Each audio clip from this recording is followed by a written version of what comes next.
આજ તો મને મળવા આવ્યા હતા પરેશભાઈ નો ફલકણા ભાઈ. હવારમાં પાણી ટાંકો આખો ભરેલો જોઈને દિલ ગાર્ડન થઈ ગયું. તા તો કાકા હવારમાં કોક ની લવ કરીને આવ્યા, શર્ટ બટ બધું ફાડ નાખ્યું. કાકાને પડતા મૂકીને બે ભાઈ વીએ પદ્દીભાઈ ઘેરે છે બે. પણ અહીંયા તો સનેડા ની કેચી સુના ઢગલા કરી નાખ્યા. કેમ કે પદ્દીભાઈ પોતે જ નવા સનેડા બનાવે. સનેડા તો બનાવે છે પણ ટોટલ રિપેરિંગ અહીં થઈ જાય. એટલે આજ તો આપણને મળવા આવ્યા હતા પરેશભાઈ નો ફલકણા ભાઈ.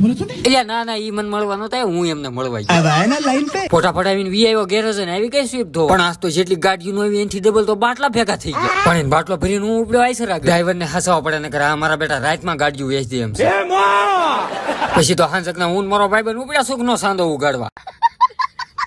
કેમ કે રાતે સાંધો તું કે સુરત દાદા થોડા ઉગે મૂછું આંકડા સડાવીને 7-8 જણા વી આવ્યા દેવુરભાઈ દુકાન મગા લીધો આ. પછી તો જેવો મોબાઈલ આવ્યો ને ભાઈ બને હરખમાં ટેસલી આંગળી જ ખોખું ખોલ્યું. મોબાઈલ લીધો એ ખુશીમાં મગાઈ નાખ્યો 10 લીટર નો થમ્સઅપ નો બાટલો એટલે મેં નથી મગાવ્યો. એમ તો આ દુકાન વાળાનો ગાળ્યો કર્યો. દુકાન વાળા વિચાર કરતા છે મોબાઈલ લેવા આવ્યા તક સોડા ઢોળવા ભાઈ બંધે ભલે ફોન લીધો પણ એમ બ્લેક કલર ની ડિફેન્ડર જોડાઈ નાખી. અરે હવે તો મોરે મોરો દઈ દેવાનો થાય.